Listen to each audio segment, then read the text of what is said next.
আসসালামু আলাইকুম সুপ্রিয় বন্ধুরা, সবাই কেমন আছেন? আজকে আমি আপনাদের সামনে যে ভিডিওটা নিয়ে হাজির হয়েছি সেটা হচ্ছে বাংলাদেশ সরকারি চাকরিতে যে ছবি এবং সিগনেচারটা সাইজ করতে হয় সেটার উপর আমি একটা ভিডিও করব। তো চলুন শুরু করি। তো প্রথমে এখানে আমি একটু পড়ে নিচ্ছি। সরকারি চাকরির আবেদনের জন্য ছবির আদর্শ মাপ হলো 300 × 300 পিক্সেল। প্রস্থ এখানে 300 হবে এবং উচ্চতাও এখানে 300 হবে, এবং ছবিটাকে আপনারা সর্বোচ্চ 100 কিলোবাইট রাখবেন। ঠিক আছে, এটা হচ্ছে আমার ছবির যে কনফিগারেশন সেটা। তো আমি এখানে এখন হচ্ছে স্বাক্ষর, কারণ সরকারি চাকরিতে আমার দুইটা জিনিস প্রয়োজন হয়, একটা হচ্ছে স্বাক্ষর, একটা হচ্ছে ছবি। তো এখানে স্বাক্ষর যে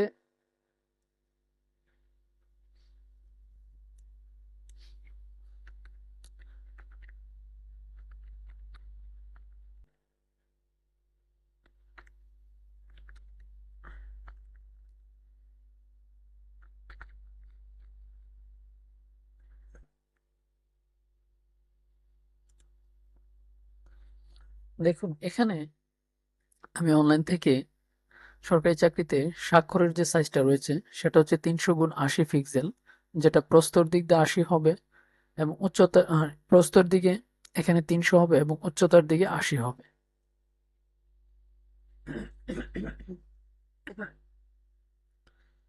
তো এখানে এই যে ফাইলের আকারটা হবে 60 কিলোবাইট।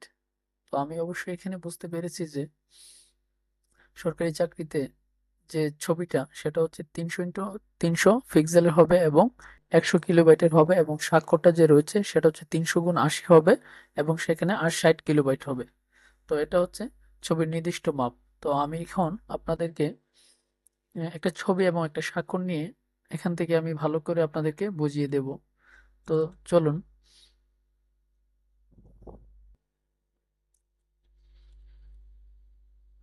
দেখুন, এখানে আমার একটা ছবি রয়েছে, আমি ছবিটাকে ফটোশপে নিচ্ছি সাইজ করার জন্য। আপনারাও এভাবে ফটোশপে নেবেন। তো নেওয়ার পরে দেখা যাচ্ছে যে এই ছবিটা ভিন্ন রকম একটা সাইজে রয়েছে, মনে হচ্ছে এখানে পাসপোর্ট আকারে একটা সাইজ রয়েছে। আমি সেটাকে অপর অংশটাকে ক্রপ করে দিয়ে ভালোভাবে এটাকে রিসাইজ করব। তো প্রথমে ক্রপ যে টুলবারটা রয়েছে সেটাই ক্লিক করবেন, 40 এবং 50, রেজলিউশন 300 দিয়ে এটাকে আগে সুন্দর করে সাইজ করে নেবেন। তো এখন আমি এটাকে ক্রপ করে ফেলছি। দেখুন, এটা কিন্তু 40 × 50-এর একটা সাইজ হয়েছে, কিন্তু আমার সরকারি চাকরিতে এখানে প্রয়োজন হচ্ছে 300 × 300 পিক্সেল। আমি এখানে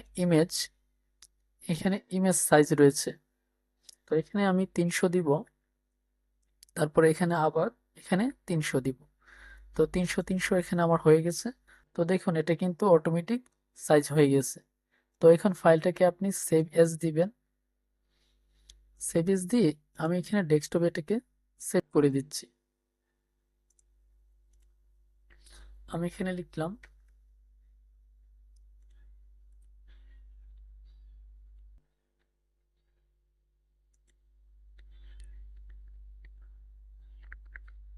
ওকে। আমি এখানে এটাকে ফটো দিয়ে লিখলাম। তো এখানে আপনি 12, এটা হচ্ছে আপনার, এটা কোয়ালিটিটা বেশি হবে। তো যেহেতু আমাদের এখানে 100 কিলোবাইট দরকার, তো আমি এখানে লো করে দিচ্ছি। লো করে দিলে এখানে কোনো সমস্যা হবে না, বা মিডিয়াম রাখতে পারেন। Okay this. তো এখন দেখি আমাদের এই ছবিটা যে কত কিলোবাইট হয়েছে, এখানে আমি একটু দেখে নিব। আমার সাইজ ঠিক আছে। এখন এটা ওদের যে কন্ডিশন সেটা হচ্ছে কিলোবাইটের যে কন্ডিশনটা রয়েছে সেটা, এখানে আমার 28 কেবি হয়েছে। তো 28 কেবি হইলে কিন্তু এখানে পারফেক্ট একটা মাপ আছে। এখানে আপনি 100-র নিচে যে কোনো সাইজ এখানে বসাইতে পারবেন, কিন্তু 100-র থেকে বেশি করতে পারবেন না। তো এখানে আমার ছবির অংশটা গেল। এখন হচ্ছে আমার সিগনেচার। এখন আমি একটা সিগনেচার এখান থেকে নিচ্ছি। দেখুন, এই যে সিগনেচারটা রয়েছে, আপনারা প্রথমে এটাকে ফটোশপে নেবেন। তো আমি এখানে ফটোশপে নিয়েছি, তারপর এটাকে আর আপনি কোনো করতে হবে না, এটাকে জাস্ট এখানে 300, ওইটির দিকে আপনি 300 পিক্সেল করবেন আর এদিকে আপনাকে 80 পিক্সেল করতে হবে। আপনি ইঞ্চিগুলো মজে দিবেন। ওকে। দেখুন, এখানে উইডথ আছে 300 পিক্সেল, হাইট হচ্ছে 80 পিক্সেল, যেটা আপনার গভর্নমেন্ট জবে চাওয়া হয়েছে। তো আমি এখান থেকে ধরে এটাকে ড্রাগ করে দিব। তো এটা তো এখানে ওইভাবে ড্রাগ করবেন। তো ড্রাগ করার পরে এখানে ক্রপ অপশনে ক্লিক করবেন। ক্লিক করার পর এরকম একটা ছবির সাইজ তৈরি হবে, যেটাই সরকারি চাকরির জন্য কাঙ্ক্ষিত ছবির সাইজ। তারপর আপনাকে এখান থেকে আপনি চাইলে এটাকে একটু সুন্দর করে নিতে পারবেন। তো ইমেজে ক্লিক করে অ্যাডজাস্টমেন্টে ক্লিক করবেন। অ্যাডজাস্টমেন্টে ক্লিক করার পর এখানে দেখবেন ব্রাইটনেস অ্যান্ড কন্ট্রাস্ট নামে দুইটা অপশন রয়েছে। তো উপরে হচ্ছে ব্রাইটনেস, সেখানে যদি আপনি ক্লিক করেন এভাবে দেন তাহলে এটা এমন হবে, আর কন্ট্রাস্টে দিলে জিনিসটা পারফেক্ট হবে। তো এভাবে আপনারা যারা সরকারি চাকরির জন্য ছবি এবং স্বাক্ষর রিসার্চ করতে বিভিন্ন দোকানে যান, তারা নিজেরা এখান থেকে এটা করতে পারবেন। তো আমার এই ইউটিউব চ্যানেলে টেকনোলজি রিলেটেড ভিডিও আপলোড করা হয় এবং বিভিন্ন কম্পিউটার রিলেটেড এবং চাকরি রিলেটেড ভিডিও পাবলিশ করা হবে। তো আপনারা যারা বিভিন্ন বিষয় জানতে চান তারা এই চ্যানেলের সঙ্গেই থাকুন।